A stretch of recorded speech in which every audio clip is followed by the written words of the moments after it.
Order. Adam Dance to move the motion.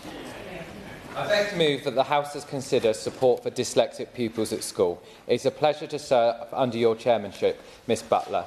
I'd like to start by thanking the Backbench Business Committee for granting this debate and honourable members across the House for supporting it. I'd also like to thank all the young dyslexic pupils, their families and the campaigners for their tireless work to raise awareness. You're all such inspirations. Dyslexia is a neurological difference that affects around 1 in 10 of us. That is more than 1 million children in classrooms across the UK. It presents itself in a range of ways and a different degree of severity. For me, words float on the page, which you can probably tell they're doing at the moment. I struggled with reading and writing and spelling, and my reading age is actually only a reading age of a 12-year-old. So bear with me through this speech. But dyslexia is not a flaw or something to be ashamed of. I think that is the most important thing we can take from this debate today, because it breaks my heart when I hear young dyslexics say, I wish I never had it. I feel ashamed. I felt stupid, or I will never achieve anything. Dyslexia has no link between intelligence and poor behaviour.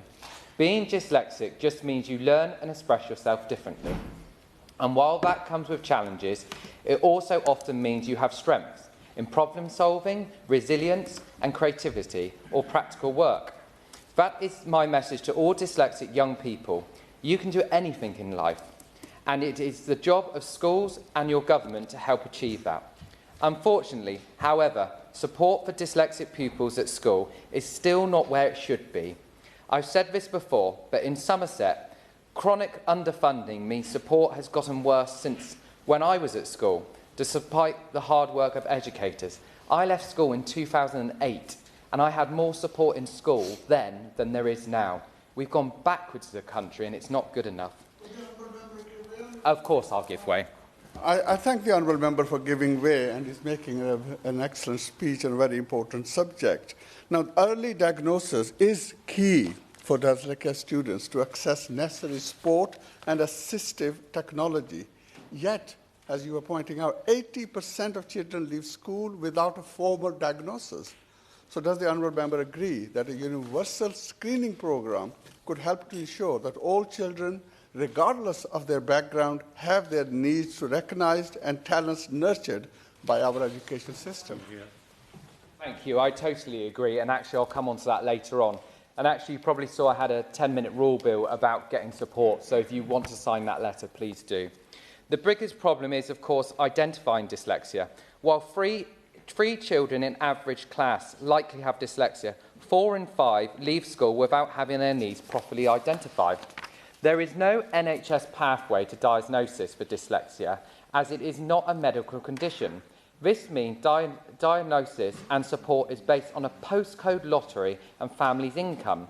The average cost of diagnosis is £600, which is unaffordable for too many of my constituents, creating real inequality. 90% of children in higher income households are diagnosed, to compare to 43% in lower income households. This is not good enough. If we cannot identify needs, how can we even support young dyslexics through education? For those that do get their needs identified, it often comes far too late, and even then the support they need may just not be available. Our councils are in desperate need of financial support to keep up SEND provision. Our brilliant teachers just do not have the appropriate training or proper resources they deserve to support all their pupils' needs. Teachers should not have to learn about dyslexia and work out classroom adjustments in their spare time. They should be supported from day one. Even simple things just ain't available. In these day and age, access to assistive technologies like a word processor shouldn't be a challenge. Yet the BDA find only 18% of dyslexic people they surveyed reported having access to assistive technology at school. Without support, the classroom becomes inaccessible for dyslexic people. The curriculum is too narrow and not developed with dyslexia properly in mind. Exams like GCSEs test written ability and recall in timed environments. Not knowledge, this ends up pushing dyslexic people who do not have enough alternative qualification through pathways. The impact is devastating on young dyslexic people. Of course. Thank you for allowing me to intervene. This is an incredibly important subject. I left school before I was 17, and that was the end of my education. I've had a fantastic business career, I've written lots of novels, and I'm now an MP. That was despite no help from the educational system at all, and society as a whole, putting across the message that many people like me are not at the same level as more intellectual people at school. So it's a really important subject and close to my heart. Would you agree that society should recognise people like you and I more to help them get on with their careers? Thank you. I do agree with my honourable friend. The impact is devastating on young dyslexic people's education and their mental health. 26% of 11-year-olds leave primary school below the expected reading standard. At GCSE, only 1 in 5 pupils with dyslexia achieve a grade 5 or above in English and Maths, compared with over half of pupils without special education needs. The British Dyslexia Association most recently research finds 70% of young dyslexic people report feeling bad about themselves because of their dyslexia. 78% report having experienced people assuming that they are not as clever as others due to their dyslexia. That's not true. We've already heard that today from these interventions. I know if I had not had the support at school, I might have ended up in prison or even taken my own life. Like too many others who never get the help they need, sadly, young people with dyslexia are 3 times as likely to be suspended from school, twice as likely to be reported absent from school, and of course. The statistic that shocked me, my son is dyslexic, is that 80% of people leave school without it being diagnosed. And that is the concern, that people will go through life not even realising why they struggle with certain things. Does the honourable member agree that this needs to change? I definitely agree. Thank you for your comments.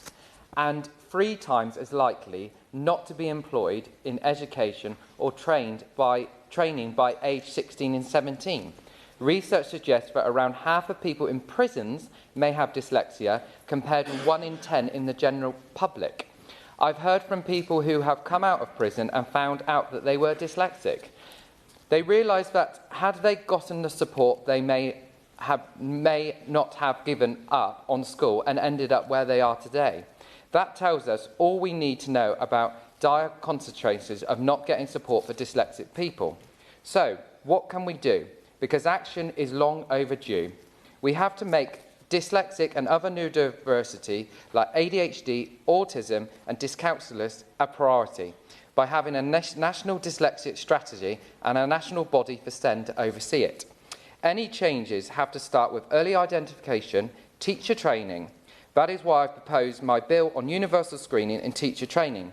The idea is simple, but the Department of Education uses its expertise and resources to work with all of us to create a universal screening programme for neurodiversities in primary school age children to identify their needs and provide strategy guidance on training on neurodiversity in additional teacher training and continuous professional development. The screener can be classroom-based and done in a cost and time-effective way. This will allow teachers to better recognise the signs early, with better training teachers can make for those all-important in-classroom adjustments, like using more visible audio and physical aids as well as offering tailored support. Teachers also need to be taught how to use assistive technology throughout teacher training and assessments, such as targeted early intervention can move some children at risk of being adversely impacted by dyslexia to no or low risk, and that's important. More broadly, we need to rethink assessment design so assessments focus on measuring understanding, not memory recall or spelling accuracy. I make many mistakes with spelling, except where essential. That has to start by looking at other forms of assessment beyond exams and strengthening vocational education. I'm hoping V-levels will offer some of this.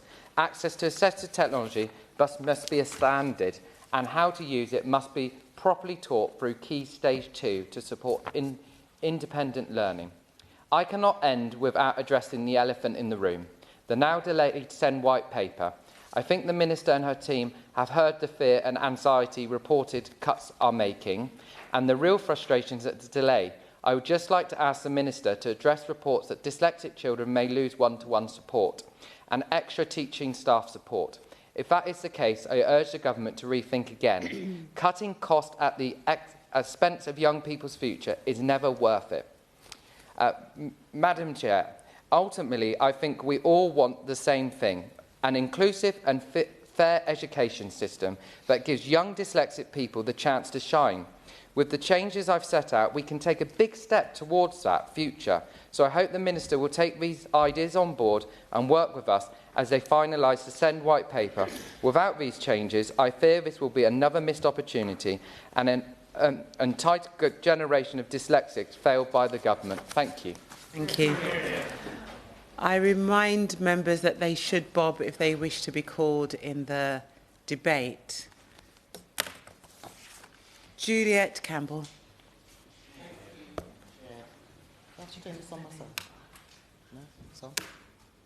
Thank you, Chair. It's a pleasure to serve under your chairship today, Ms Butler.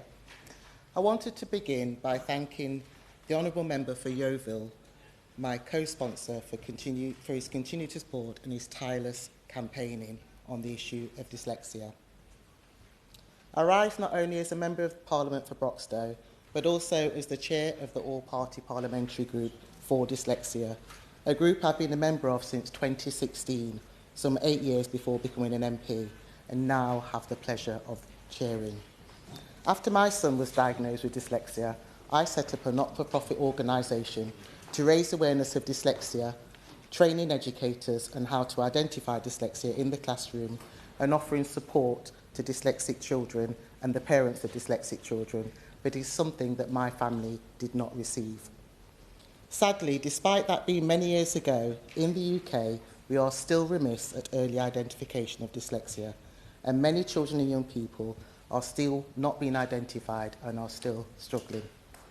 Too many children go through their childhood feeling disempowered, confused and sad because they do not receive the support, the understanding or recognition of how hard they are working because dyslexia has not been identified. In the UK, around 10% of the population are dyslexic.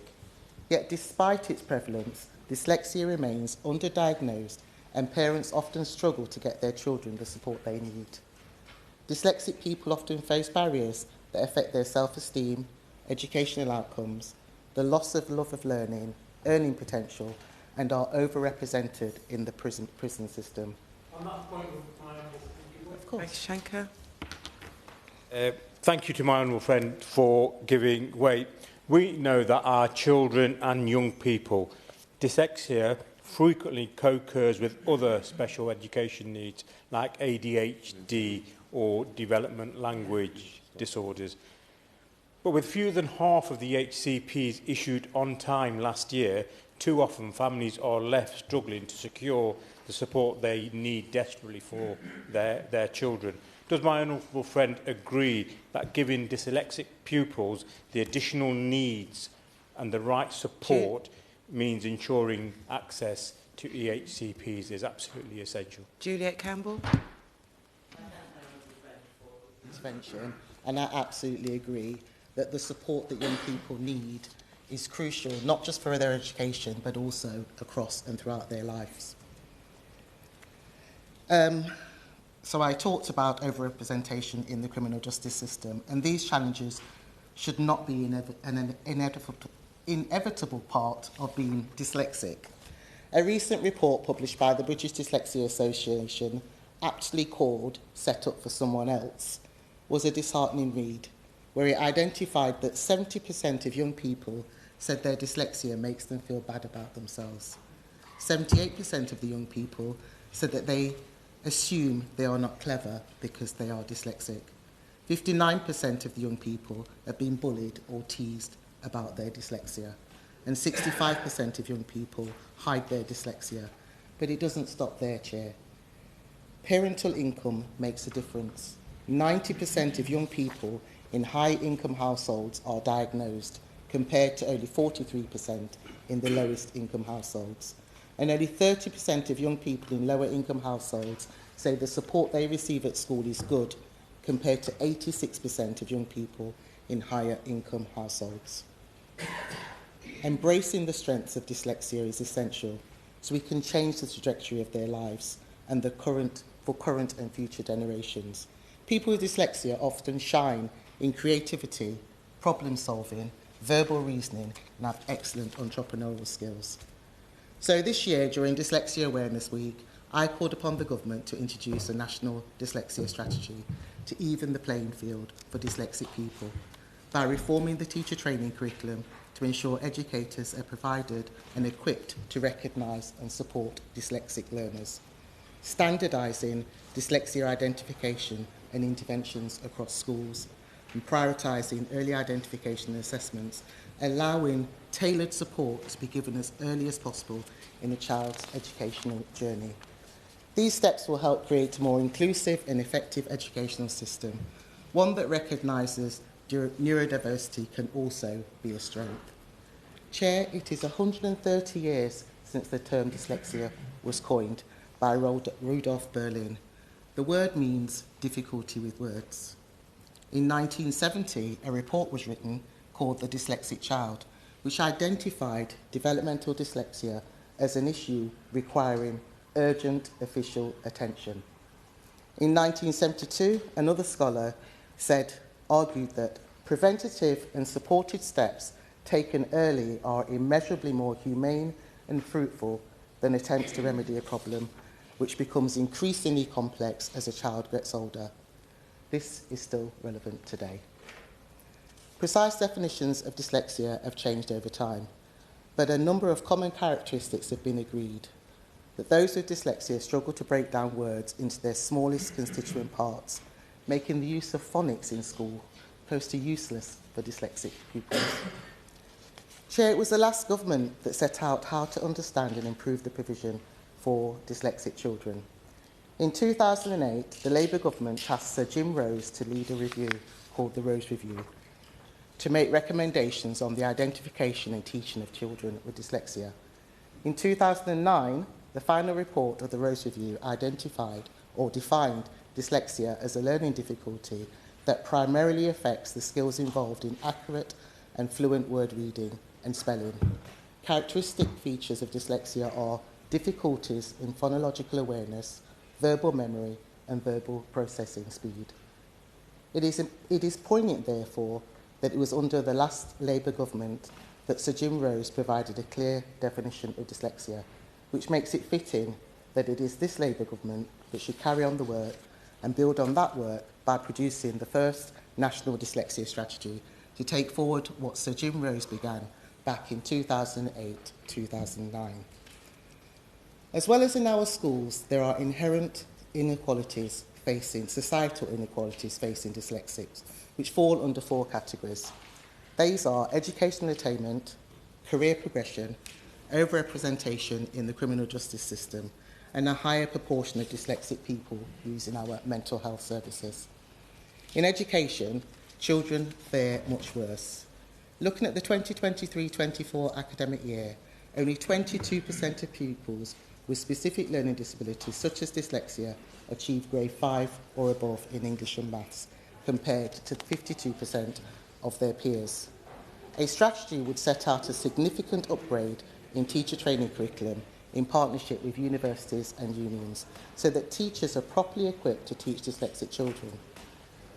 Turning to career progression, it is clear that the 15-year-old Equality Act 2010 has largely failed dyslexics in the workplace. A strategy would outline specific expectations of the public sector and other sectors in what adjustments need to be made and what difference these adjustments are expected to make, with the opportunity to review. Turning to overrepresentation of dyslexics in the criminal justice system, the failure of our prison system to recognise and address the deeply troubling statistic that says between 30 and 50% of our prison population are dyslexic, way higher than the 10% in the population. But dyslexia does not predispose people to crime, but it is a lack of early support that can lead to educational failure social exclusion, and loss of confidence, all of which heighten vulnerability. And finally, looking at mental health outcomes, many dyslexic people experience high anxiety, low self-esteem, with many experiencing depression. These outcomes are preventable with early identification, understanding, adjustment, support, and a culture that supports neurodiversity. We can prevent a lifetime avoidance of emotional, education, and workplace distress. And these are the reasons why I'm calling for a national dyslexia strategy. A strategy will call on the government to set out how they can improve the life chances of dyslexic people, supporting schools and workplaces, and in that way also benefit our health and criminal justice system. It would focus on early identification, consistent standards in the classroom, greater teacher training in kinesthetic and adaptive teaching methods, and it will ensure that those born with a learning difference are not socially excluded. This is about investing in our children and young people, and I ask the Minister today to commit to a national dyslexia strategy so we begin to process the changing of so many people's lives. Having the best start in life is a key ambition of this government, and I hope the Minister includes dyslexic people in that ambition. Thank you. Okay. I would like to get to the front bench by 12:28. I don't want to put a formal limit on yet. We're Hobhouse. Butler. It's a pleasure to serve with you in the chair, and I want to congratulate the two honourable members, my honourable friend from Yeovil and the honourable member from Broxtowe, for bringing this important debate to this chamber. On average, there are 3 children with dyslexia in every classroom, including in Bath. This is a conservative estimate, 3 children or even more in every classroom being let down by our education system, unable to receive the support they need to learn and succeed. People with dyslexia are often failed at the very first hurdle, with 80% not receiving a diagnosis until after they have left school, and some people never receiving a diagnosis. And Ms. Butler, I'm slightly freewheeling here, but I have a suspicion that I'm dyslexic, but I was never diagnosed. I was just always struggling with spelling. And once I had finished bluffing my way through German spelling test, which is my mother tongue, then English came along, and the same thing happened again. And all I can say with all those who are dyslexic, the feeling that you're slightly at sea all the time will never, never leave you. For those who manage to get a diagnosis is only the starting point.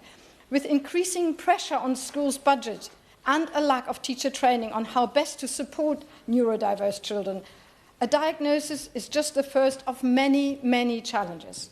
Without proper support, children with dyslexia often find themselves falling behind in school because they struggle to learn at a similar pace to their peers. And again, from my own personal experience, I was a secondary school teacher, and because you have to just sort of rush through the curriculum, often the people who are struggling, you have so very little opportunity to get the support, and often all we do, we punish those who have a neurodiverse disposition, rather than supporting them. And that absolutely must stop. We must stop punishing young people in the classroom because we as teachers, or when I was a teacher, just simply do not know how to respond to their needs. 1 in 5 pupils with dyslexia achieve a grade 5 or above in English and math, compared to more than half of their peers. This gap is unacceptable. Far from being a reflection on academic ability, it demonstrates our education system failing those who need it most. Dyslexia often affects children's ability to spell, read, and write, fundamental parts of almost all examinations. As a result, many students struggle to navigate lessons and assessments that are not adapted to their needs. Identifying dyslexia earlier in children and offering them help will help those close the gap of attainment and ensure dyslexia is never the reason a child is prevented from learning. The wider impact of dyslexia on a child can be severe. It not only affects academic performance, but also mental health. That is, I think, the most important thing that we need to concentrate on. The sense of humiliation and the sense of exclusion that young people feel if they are dyslexic and not being properly supported has a severe mental health impact on a lot of young people. Too many people and children begin to feel as though they are stupid or dumb as they fall behind in school. Over time, these difficulties may contribute to more serious mental health issues, including depression and anxiety. Jamie Oliver is one of many remarkable campaigners who have highlighted the struggles many dyslexic children face in the education system by powerfully sharing his own experience. And if you see an experienced, strong businessman who's been so successful, almost sort of shuddering a little bit, remembering his experience at school where he faced but humiliation, it is so moving. I'm proud to have supported him in his campaign and will continue to do so. If anyone is yet to watch his documentary, Jamie's Dyslexia Revolution, I would strongly advise you to do so. It's a very, very powerful testimony. To truly support children with dyslexia, the government must reduce the steps required for an official NHS diagnosis while increasing funding to reduce waiting lists. Both measures will allow dyslexia to be diagnosed earlier. We Liberal Democrats are also pushing for increased training for teachers. As I mentioned before, it is essential that classroom practitioners understand where to go with support, so they can confidently identify and know how best to support all neurodiverse individuals, including those with dyslexia. These steps will ensure we can support every dyslexic child to realise their full potential and stop punishing them. Thank you. Torquil Crichton. Thank you, Ms Butler. A pleasure to serve under your chairship, and I'd like to pay tribute to the member for Yeovil and the member for Broxtowe for leading on this very important issue. And I'd like, if I may, in a very short time, give a Scottish perspective from a country where the government state 1 in 10 children are dyslexic. I'm so glad today we're joined by many young people as well. I count about 20 or more, which means perhaps 2 out of 20 suffer from dyslexia, and I'm sure far more of us speaking today have encountered the condition. And it is widespread. You know, we have a lot of data, but the gaps are quite wide in Scotland. We know that if you're a boy and you're fortunate enough to be diagnosed, you will be aged 13 before you get a diagnosis of dyslexia. And for girls, it's 15. And that's a recognition of too little, too late, as the member for Inverness Skye and West Rothshire mentioned. Being identified late in school is no good, and we went to school at roughly the same time, although his skincare regime means that he looks a lot younger than I do. And while there's no doubt that dyslexia did not go recognised in his school days, not in mine, I was shocked to find out from Donna MacLeod of Dyslexia Life, an advocacy group in my own Hill and Near constituency, that young people and their parents, not just in the Western Isles but across Scotland, are still not dealt with properly in Scotland's schools. Donna MacLeod has worked tirelessly not just to have her own child assessed and supported, but having witnessed firsthand how the education system can fail pupils, she has asked that there should be mandatory screening for pupils and mandatory training for teachers in Scotland to recognise dyslexia in younger children. And this would come through a bill, a dyslexia screening and teacher training bill in Scotland, which Jamie Oliver campaigns for here, and Donna MacLeod would like to complete the work Jamie Oliver has started in Scotland. And with good reason, because as has been pointed out, some 40% of the 70,000 odd school children in Scotland with dyslexia are not receiving support. Studies made by Dyslexia show that 80%, as we've heard, of dyslexic children leave school undiagnosed, and only 1 in 10 teachers have a good understanding of dyslexia. There's clearly a need for this, but in Scotland there's a lottery on where you get support, because while the Scottish Government publishes statutory guidance for dealing with dyslexia under the Additional Support for Learning Scotland Act 2004, children with dyslexia are given additional support needs, but there is no mandatory provision. There is support. There's £200,000 core funding goes to Dyslexia Scotland to promote free online resources and a professional toolkit for teachers to support dyslexia and learners aged 3 to 18. But Dyslexia Scotland itself and the Scottish Government acknowledge that not enough is done, that more must be done. And what the more has to be is that the Scottish Government must move away from guidance to mandatory support. The Cabinet Secretary for Education and Skills, Jenny Gilruth, MSP, recently wrote to all Directors of Education and Children's Services in Scotland, urging them to provide appropriate support for children and young people with dyslexia in schools. But urging and issuing guidance is not enough. And the Scottish Government does a lot of this, putting systems in place and thinking the mission is accomplished, when actually the mission is accomplished when we measure success and implementation and delivery. And there needs to be far more scrutiny of the work of Dyslexia Scotland and the kind of work and support the Scottish Government itself does for pupils. It's only with screening and with training and mandatory screening and training that this issue can be properly addressed in Scotland's schools and schools across the UK, so that many, many children do not leave school unsupported and suffering still from the effects of dyslexia. Thank you. Shortcut, Adam. Thank you. It's such a pleasure to serve under your chairship, Ms Butler, and I'd like to thank the honourable members for both Yeovil and Broxton to bring this really vital discussion on dyslexia to the Chamber today. Dyslexia is an evolving issue, with even a definition being discussed as we speak, because we have heard how 1 in 10 or over 1 million children are potentially dyslexic. Yet I think the definition itself, in my opinion, is too narrow to address that issue, and that is something that we should be working towards. Dyslexia diagnosis is difficult at the best of times, but unfortunately it is even more difficult for some amongst others. And there's a real inequality in diagnosis. So, as mentioned by my honourable member for Broxton, for too many families, diagnosed depends on not just the child's ability, but on a parent's bank balance. The figures are really stark. Work done by the Sutton Trust and others have shown that 90% of children in households who earn over £100,000 have a formal diagnosis. But unfortunately, only 43% of those in households under £30,000 receive one. You know, even after diagnosis, the inequality continues, with just 30% of young people from lower income households describing the support that they receive at school as good, whilst compared with 86% from wealthier families. The reality is, Minister, that when the private assessments cost £540 on average by a specialist teacher and £720 by an educational psychologist, it's frankly out of reach for too many people. I read something many, many years ago. A commentator summed it up very, very painfully, unfortunately, that rich parents have dyslexic children, whilst poor parents have thick children. And unfortunately, that is unfortunately something that we need to address.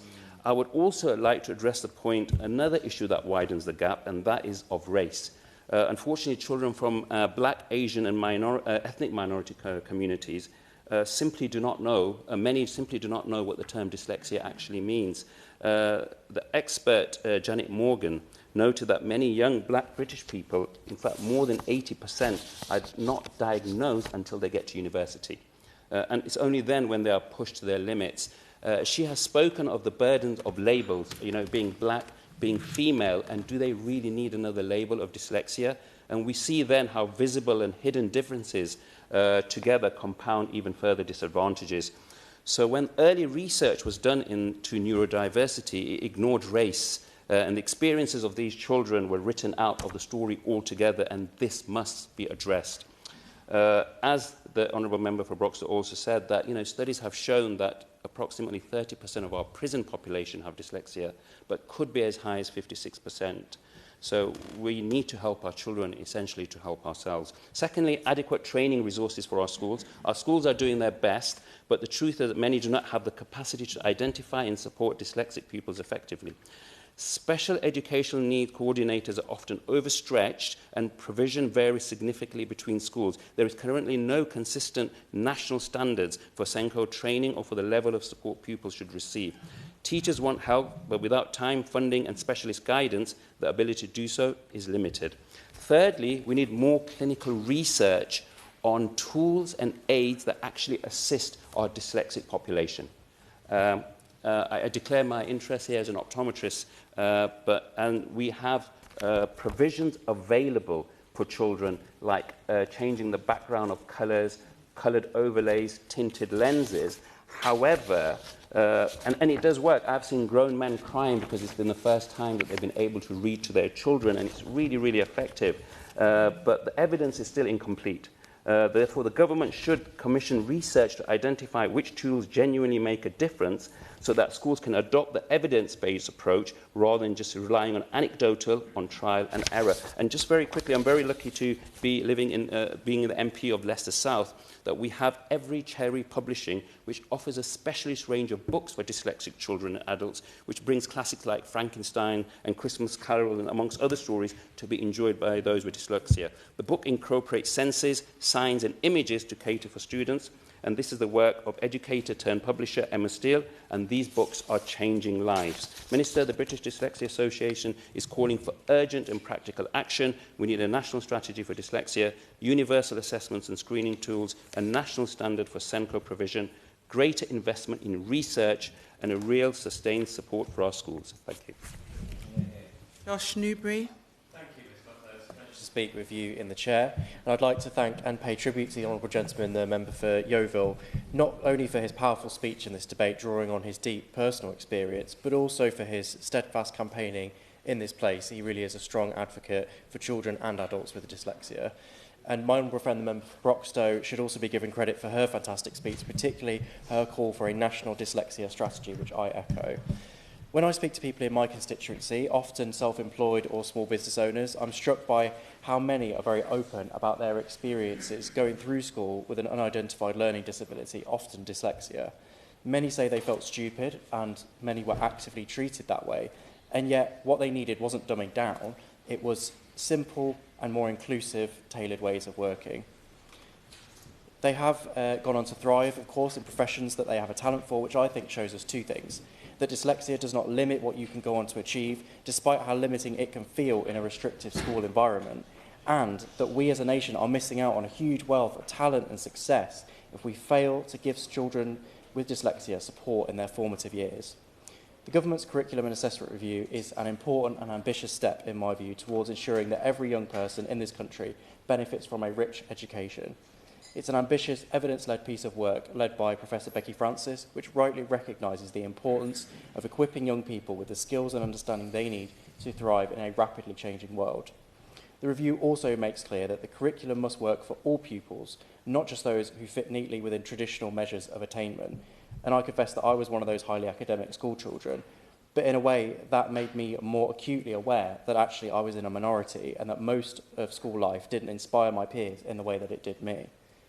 The review emphasises inclusion, high expectations for all learners, and the need for a coherent system that supports both academic and personal development. These are principles that I'm sure every member of this House would welcome. However, if we're to truly build a world-class curriculum, it must work for children and young people in all of our schools. And here, Ms Butler, I wish to reflect briefly on one area that we can clearly go much further, the experience of those with dyslexia. As we've heard, 1 in 10 children in the UK are thought to have dyslexia. For many of them, the difference between thriving and struggling depends not on ability, but crucially on whether their needs are recognised early and supported effectively.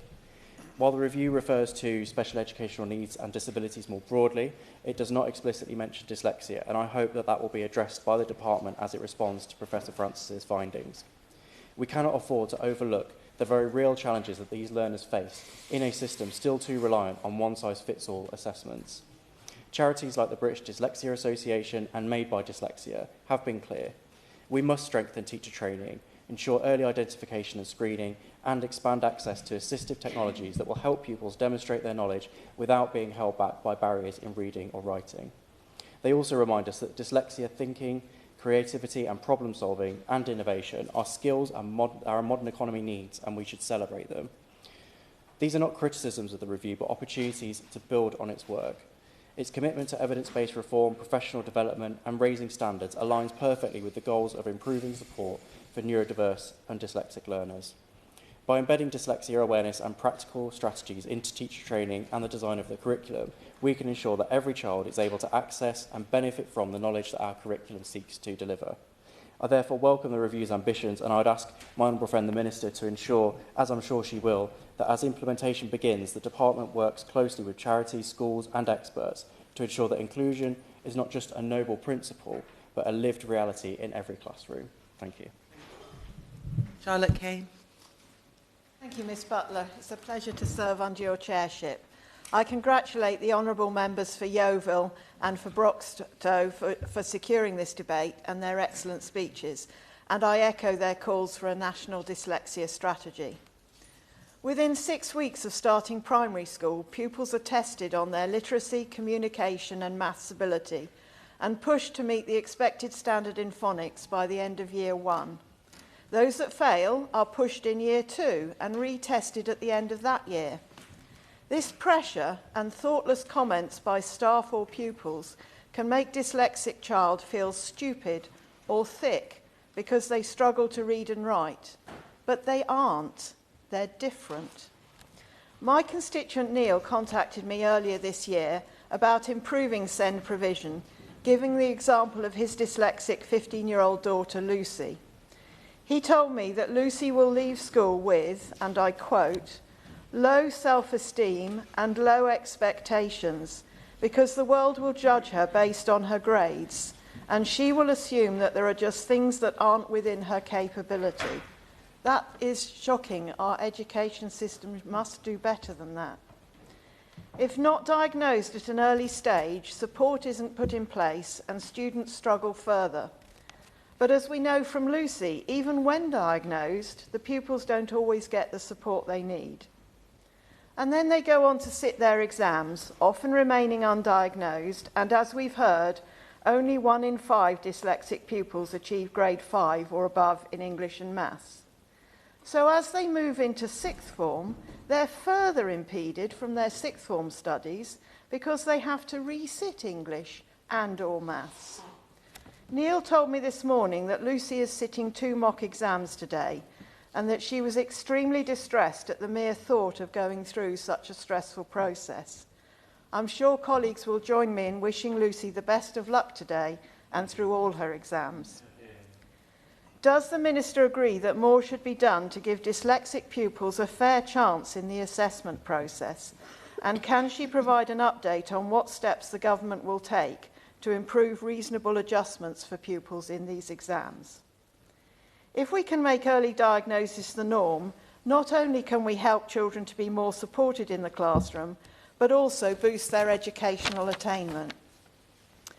Teachers, as we've heard, also need support to be able to spot the signs of dyslexia from an early stage and how to support dyslexic pupils in their classroom.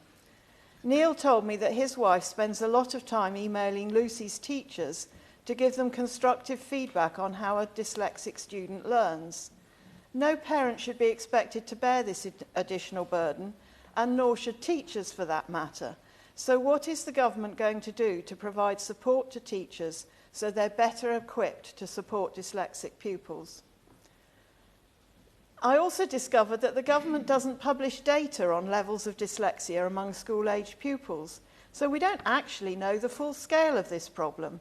Will the Minister commit today to exploring this option further? We've heard many dyslexic people lead successful lives, famously Richard Branson, Jamie Oliver and Zoe Wanamaker, to name but 3. But too many do not, and as we've also heard, somewhere between 3 and 5 in 10 prisoners have dyslexia, compared to 1 in 10 in the population as a whole. We see from the many entrepreneurs and brilliant artists that dyslexic people have valuable skills to share.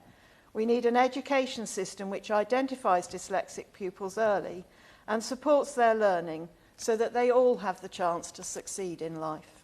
Yeah. Thank you. Dr. Scott Arthur.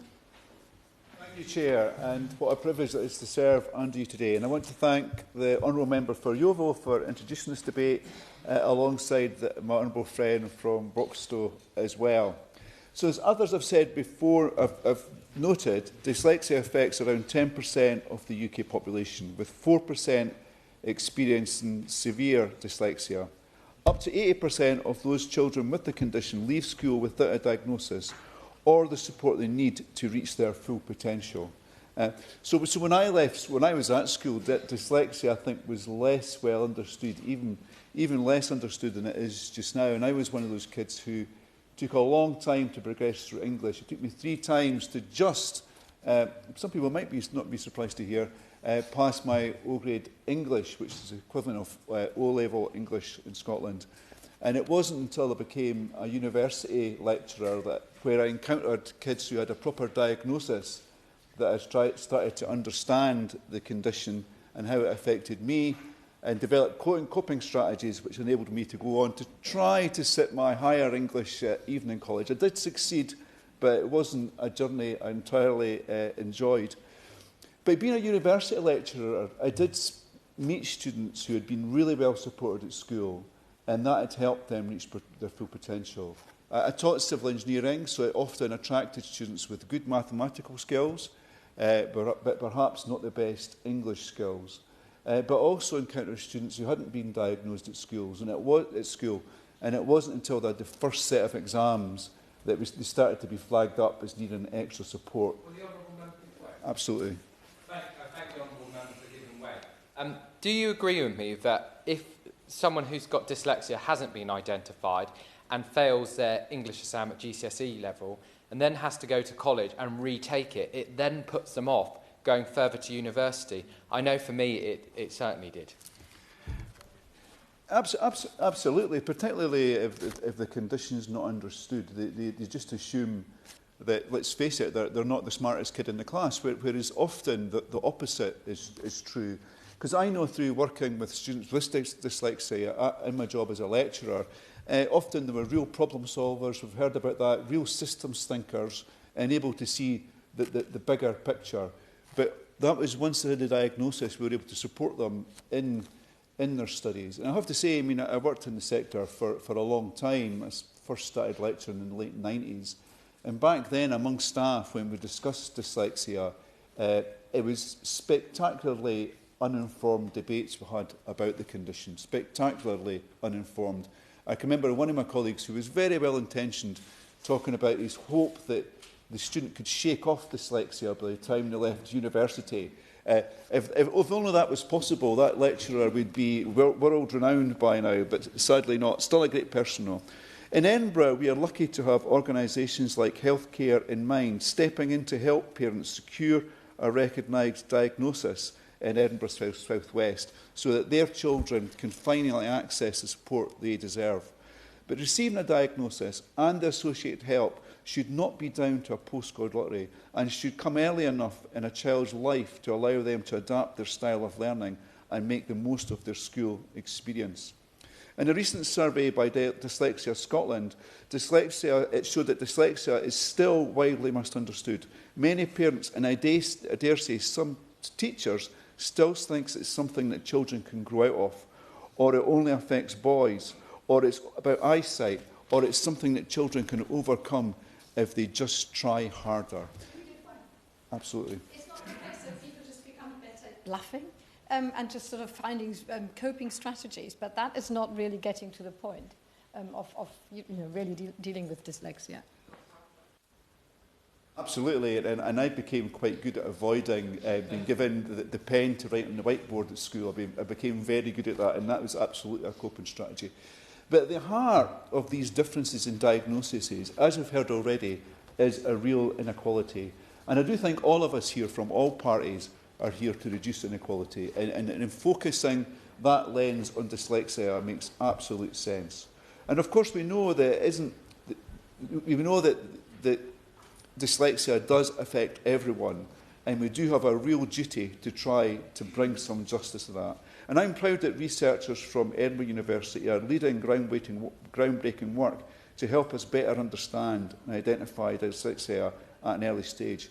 The recent study involving over 1.2 million people, so probably people from everyone's constituency here today, identified 36 new gene regions linked to dyslexia, confirming it as a neurodevelopmental brain difference.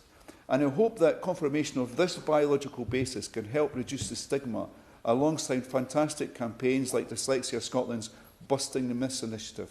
By challenging this stigma, equipping educators and supporting young people early, we can assure children with dyslexia are not left behind. So by understanding early intervention and proper support, we can transform thousands of young lives and help them reach their full potential. throughout the UK. So I just want to end by talking about strategies, and I think the idea of agreeing to take forward a strategy today is a fantastic one, and I do thank my honourable friend, the member from Broxtowe, for proposing that.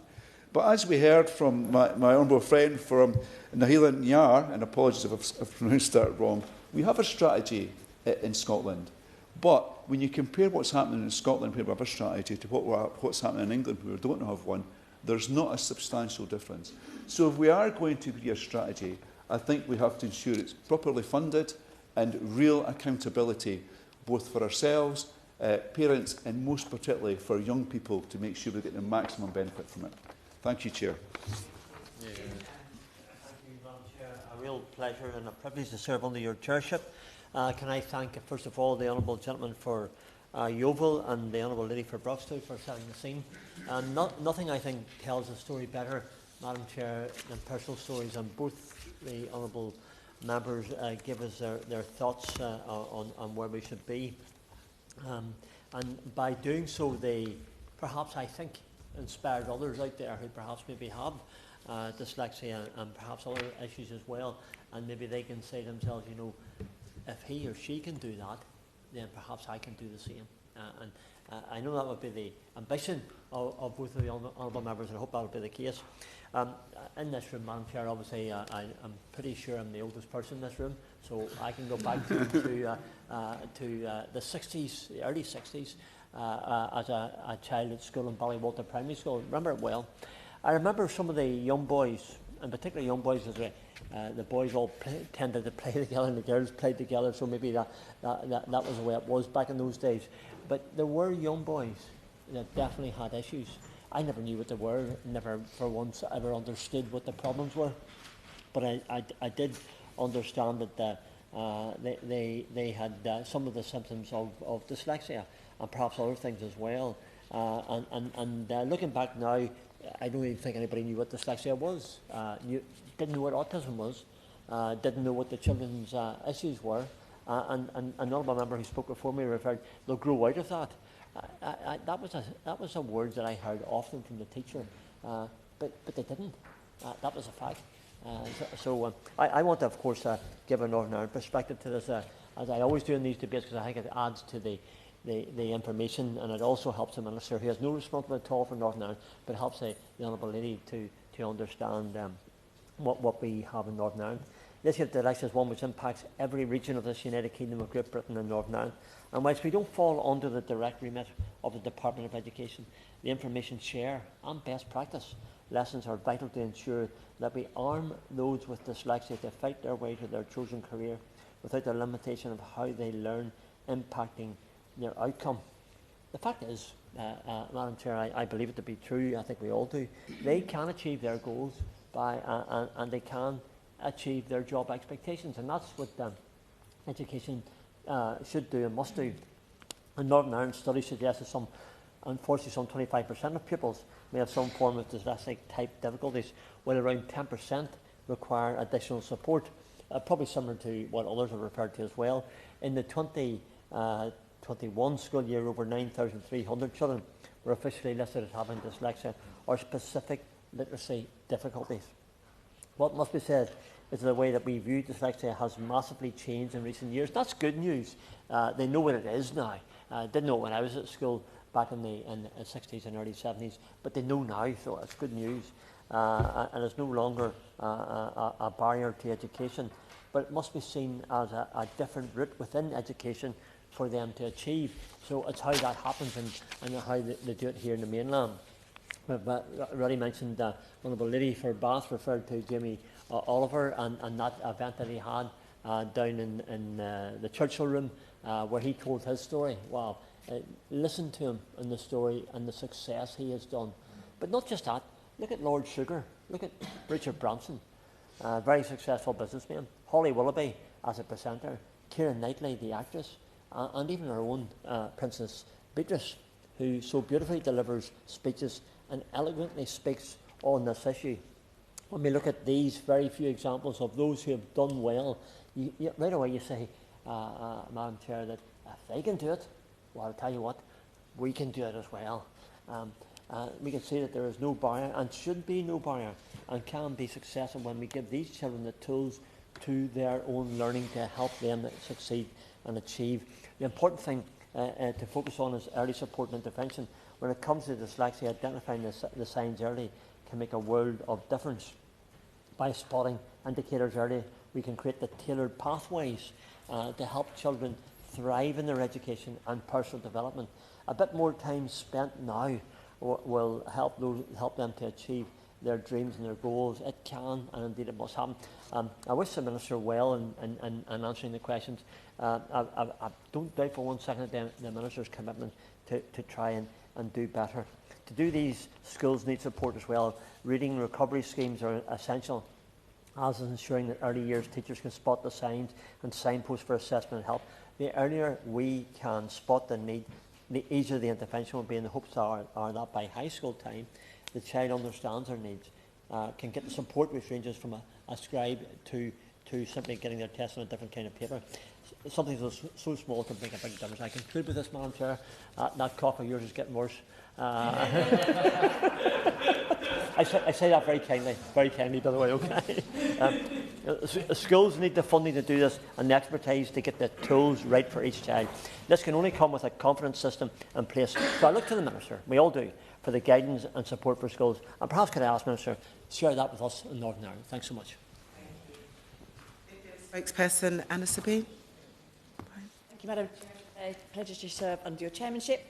I'd like to thank my honourable friend, the member for Yeovil, for bringing this important topic forward for debate, which he's raised consistently and which I know is personally very important to him, and also to the member for Broxtowe. As we've heard, dyslexia is a common lifelong difference in how a person processes language, affecting reading, writing and spelling, but it does not affect intelligence. In fact, many people with dyslexia excel at creative thinking, problem solving and seeing patterns that others miss. It's estimated, as we've heard, that up to 1 in 10 people in the UK are dyslexic. This is not a rare condition. Yet too often the system treats those strengths as an afterthought. Families wait months, sometimes years, for an assessment. In the meantime, children are told to try harder when what they need are simple evidence-based adjustments. Teachers do their absolute best, but without the training and resources to confidently support different styles of learning, provision can become a postcode lottery, and school budgets that are already stretched leave little room for specialist staff, assistive tools, and the protected time that inclusion requires. For many, diagnosis comes too late. If your child isn't diagnosed early, you can find they're already years behind other students when it comes to reading and writing. Early identification and practical support can change the trajectory of a child's education and their life beyond school. So what should we do? Firstly, we must put early identification at the heart of special educational need interventions. That means streamlining NHS processes so families aren't stuck before support need is recognised. It means investing to reduce waiting lists. I know that constituents of mine in Freeman East Somerset struggle to get timely diagnoses. And crucially, it means empowering schools to implement reasonable adjustments at the first signs of need, without forcing children to wait for a piece of paper before help arrives. Secondly, we need to equip teachers and schools to include every child every day. That starts with initial teacher training and continuous professional development that are practical, hands-on and focused on what works for dyslexia in real classrooms. It continues with the National Inclusion Framework, so every school has a clear, evidence-based blueprint for inclusive practice. It includes a national parental participation strategy, recognising that families are experts in their children and must be partners from the start, not last-minute consultees. We must also strengthen the role of the SENCO. They should sit on senior leadership teams and they should have protected time to do their work. They are the bridge between strategy and practice, and they cannot do that job effectively if they are spread impossibly thin. And we should reform Ofsted so that inspections look seriously at inclusive provision, not just exam results. Inclusion is not a footnote, it's a mark of a great school that every learner is seen, supported and stretched. Third, we should normalise simple adjustments and assistive technology. This is not about lowering standards. It's about measuring understanding, not just handwriting speed. Coloured overlays or paper, clear fonts, chunked instructions, alternatives to copying from the board. Text-to-speech and speech-to-text. They're incredibly difficult to say things. Text-to-speech and speech-to-text tools that help students access the curriculum and express what they know. These adjustments, yep, certainly. I used to be a teacher, and I know from my own practice that many of the measures that were originally introduced to support students with special educational needs including dyslexia, actually support all children to learn better in the classroom? Does she agree that we need to have much more focus on inclusive teaching practice, because that will support actually everyone in the classroom, including, most importantly, those with additional needs? I absolutely agree with the honourable member, and as a parent of children who aren't dyslexic but who had other ways of learning that were well supported in schools, and as someone who later in life recognised that I had different ways of learning and would have benefited from different inclusive practice, yeah, I totally agree. They would have helped me say the words text-to-speech as well. These adjustments can benefit many learners, as you've said, not just those with a diagnosis. We can also use AI to help us in creating text that those with dyslexia can use. A constituent of mine from MPs down St John was telling me last week that she has an older child with dyslexia who was diagnosed later on in childhood and is now suffering from a lack of age-appropriate resources. He really enjoys the Legend of Zelda computer game, so my constituent asked AI to write a story based on this for a person of his age with dyslexia with his characteristics. And she said it was the first time he's been able to read something that he's really interested and engaged in. AI can be a tool to allow a whole new group of people to access something they never normally would. We must also make sure there's a fair deal for families. Too many parents feel they must fight the system to secure basic support. A parental participation strategy should set out clear points of contact, transparent timelines, and co-produced plans that follow the child through school and into further education or apprenticeships. Families should not need to be experts in bureaucracy just to get the child the help they need. To achieve these changes I've set out, we need to work cross-party, and I'm pleased to see the cross-party consensus on this today, with families, educators and employers. The result would be a system that sees every child, supports every learner, and opens the door to a lifetime of contribution and success. Opposition spokesperson Nick Timothy. Thank you, Ms Butler. And I'm pleased to respond to the debate on behalf of the Conservative Party and on support for dyslexic pupils at school. And I congratulate the honourable members for Yeovil and for Broxtowe on securing such an important debate. Probably every family in the country has been touched by dyslexia, and mine is no different. The personal experiences described today have been very powerful, that it's right that they should inform our work as MPs and future government policy. And the themes we've discovered today about diagnosis, the curriculum, training, and support for teachers, the life chances of people with dyslexia were well covered by the contributions from members on all sides. Those who spoke of their own dyslexia are not only great role models, but evidence, as if it were needed, that dyslexia is certainly not about intelligence at all.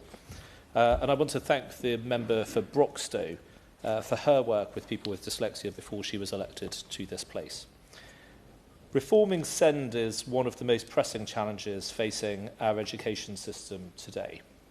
I can see it in my own constituency in West Suffolk, and as proven by this debate, there's serious strain right across the country.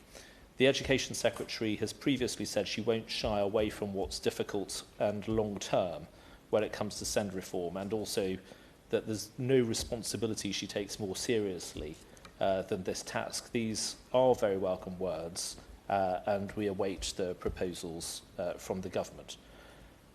Ministers originally promised to send white paper for this autumn, but it's been broadened into a fuller schools white paper and will not be published until next year. I don't want to overdo this because this is obviously a complex issue, and we don't want anybody to rush ahead with the wrong policies. But we'd like there to be time for the government's proposals to be thoroughly studied, and I hope members from across the House will have the opportunity to work with ministers constructively to get the best possible outcomes for children with SEND. And this is an issue that has been gathering for quite some time. We've seen a massive increase in demand for EHCPs, going up by 140% since 2015. In January 2024, there were over 500,000 children with EHCPs. SEND support in schools is now going to well over 1.1 million children, which is a 14% rise on 2015. A National Audit Office report shows that there's a significant gap between funding and spending for SEND, growing to around £3.4 billion by 2027-28. And data shows that 2 in 5 councils will be at risk of financial failure without intervention from central government by that year. By 28-29. Dyslexia affects people in all of our constituencies, and we've heard it said today that it affects 1 in 10 people across the country. The British Dyslexia Association found that 80% of people believe they're not clever because they have dyslexia, and 70% say it makes them feel bad about themselves.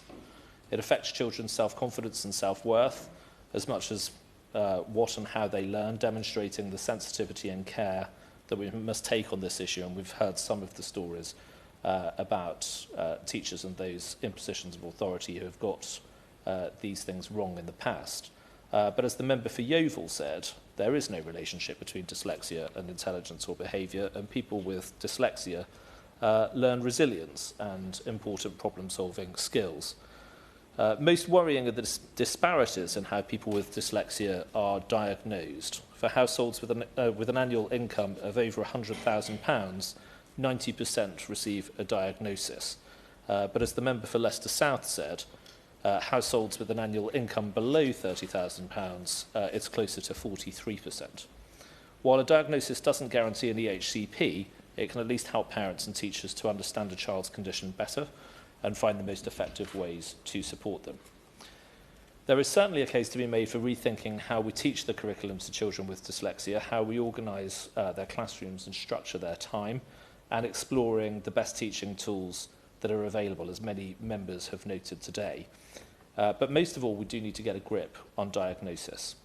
Clearly, there are parents who can afford to go private and do so to find out whether their child has dyslexia, but that option is just not there for many families. And I encourage the Minister to discuss this problem with counterparts in the Department for the Department of Health and Social Care to help to resolve this inequality.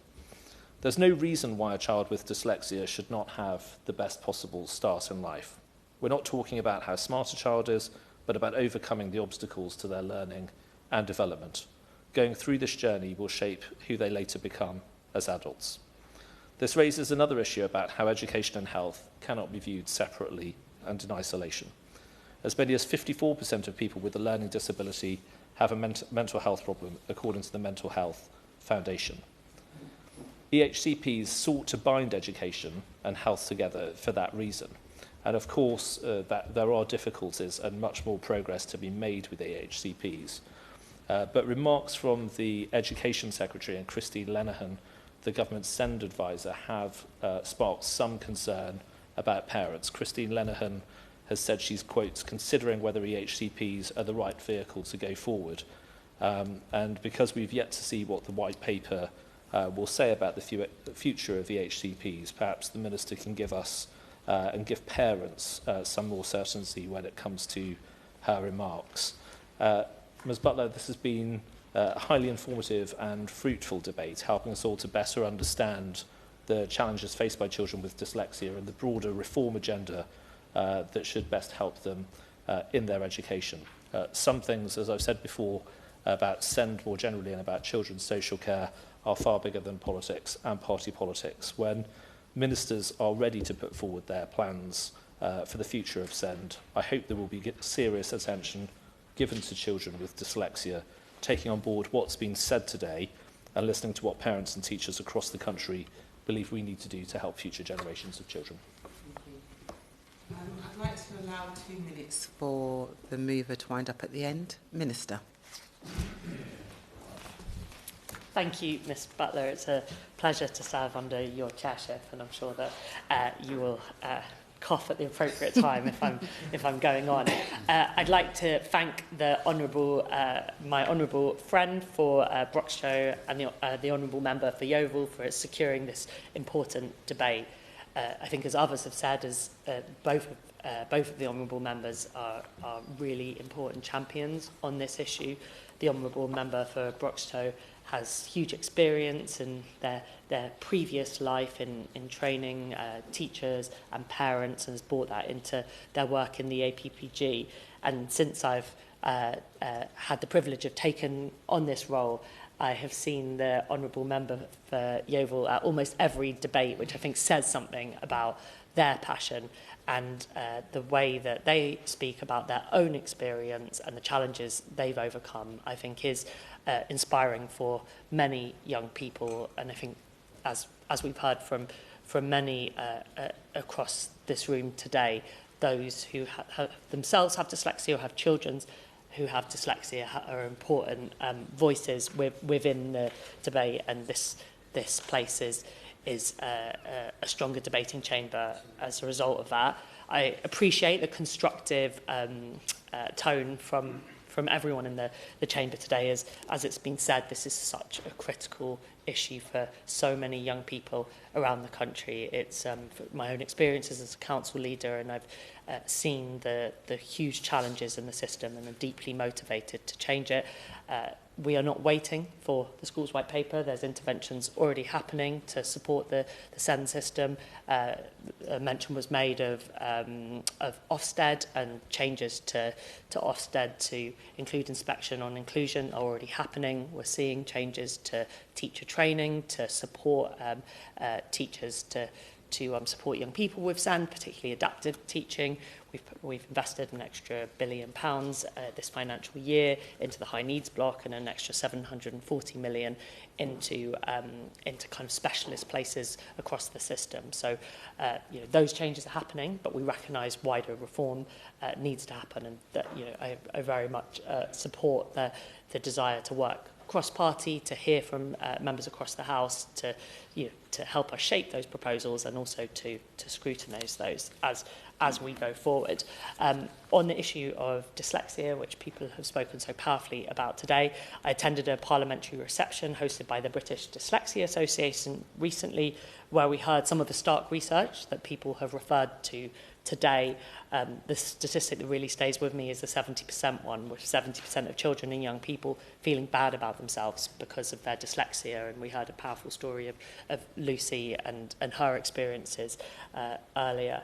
And at that event, I spoke about my dad's experience, who was severely dyslexic, who failed his 11 plus, ended up leaving school with only 1 A-level, and him talking to me about how he felt like a failure at school, but he was one of the most creative and brilliant people that I've known. And we too many young people, and I've heard from too many young people who still today, so many years on, are still feeling that same way, that sense of, I think somebody described it as humiliation, but that sense that they are, they're not good enough, and that their huge creativity and contribution is not recognised, and it's something that has to change. And I think this debate and what we've heard, the ideas we've heard today, are really important within that. And I am with the honourable member for Bracknell, who was here earlier. I'll be visiting his constituency, where the British Dyslexia Association is based, on Thursday, and meeting with young people to hear their experience to feed into to the white paper. But as I said, we aren't waiting, and there's work happening to improve things on dyslexia as we look at those wider reforms. And I wanted to start with the focus on reading that we've heard, and identifying needs around reading. And many MPs have talked about that early identification, and this is vital. And I think we've heard about phonics and some of the great successes that we've seen in phonics. 80% of young people passing their phonics screening checks, but there are 20% of young people who don't, and putting more support and intervention in for those young people is a key priority for us. We've also, in the curriculum assessment review response, set out a new reading test for all pupils in Year 8, and that is really focused on ensuring that we are identifying young people who are struggling in Key Stage 3, because some of the statistics we've heard around GCSEs, when we get to GCSEs, it's too late. So we need to be starting from, of course. When we talk about reading, does the Minister agree with me that teaching assistants are vitally important with reading? Because without those teaching assistants, I wouldn't have got through the education. And to this day, if you give me a book to read, it daunts me. I've only probably ever read 1 or 2 books in my whole life to the end, because it just takes so much time. So do you agree that teaching assistants are vitally important to help with that reading? Thank you. Yeah, I think I do agree that teaching assistants play a really vital role in supporting children with special educational needs that can include reading, and there's really good evidence of where that support is working. And I think we've heard today some of the huge challenges, but I also just wanted to refer to a school I visited in Amber Valley where there was brilliant support going on for young people struggling with reading. And I spoke to a child who had in the transition into year 7 he said that he had a reading age of a 4 or a 5-year-old, and he talked about how he was trying to access the curriculum but was getting increasingly frustrated and not listening. And the school had put in place a small nurture group focused on supporting young people with reading, and it was a range of children. Some had dyslexia, some didn't. And he was now 14, and he was that extra support, that extra intervention, meant he was fully accessing the curriculum and really thriving. And that was a teacher-led intervention. Also forget that there's so much pleasure from reading when you can read, and we are not taking away that you don't attain, but also a whole world of pleasure that people receive from reading, and we should not forget that. I could not agree more. As the daughter of a publisher, that was very much the mantra that I was brought up on. And I think reading gives us access to so many different worlds. It brings so much joy, and the government is taking forward the National Year of Reading to inspire young people to enjoy reading as well as accessing the full curriculum. So it's why we're strengthening existing programmes and introducing new ones to ensure that all children can secure essential skills of reading and writing. I talked about phonics, and we're in the academic year 2024 to 25, we launched a new training programme for primary school teachers, Reading Ambition for All, which aims to improve reading outcomes for children that need additional support, including those with dyslexia. It draws on the latest research about how children learn to read and the effective approaches to teaching those who need specific adaptations. And following the pilot year, we're now working with the British Dyslexia Association to refine the programme to further support children with dyslexia. And we expect the new programme to reach more than 600 schools. Our reading framework, which was updated in 2023, includes guidance on teaching reading to pupils with additional learning needs, offers guidance for schools on providing pupils with timely focused support that's related to their needs. And we're also working on a writing framework, and for those who saw the curriculum assessment review will have seen the focus on oracy within that, and the links between reading, writing and speaking. Our Reading Ambition for All programme is delivered by our 34 English hubs. It's launched in 2018. Building on the last government, the English hubs are dedicated to improving the teaching of reading with a focus on supporting children making the slowest progress in reading, many of whom come from disadvantaged backgrounds, as we heard today. They are outstanding at teaching early reading, and since its launch, the English Hubs programme has provided targeted support to over 3,000 schools across England.